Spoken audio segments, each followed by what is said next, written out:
In fantasy football for week 4, here's who I'm going to be starting. At quarterback, although it's not easy to have 2 huge games in a row, I'm going with the Falcons' Matt Ryan. It's going to be a shootout in the Dome against the Cincinnati Bengals and their defense. And in the same game, at running back, give me Cincinnati's Gio Bernard. The Falcons' defense allowed 14 receptions to Christian McCaffrey 2 weeks ago, 15 to Alvin Kamara last week. Both of them gained over 100 yards.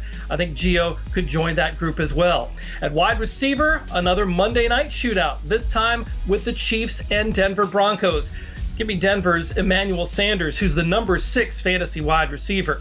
And at tight end, yes, we've been saying Trey Burton all season long, and he hasn't shown up, but I think he gets it done this week against the Tampa Bay Buccaneers. They've allowed the most yards to tight ends, just under 110 yards per game. We finally will see Trey Burton break out.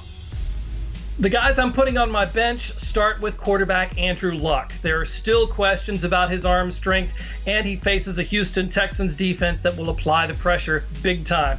At running back, James Conner of the Pittsburgh Steelers was not great last week, and now he runs into the stingy Baltimore Ravens defense.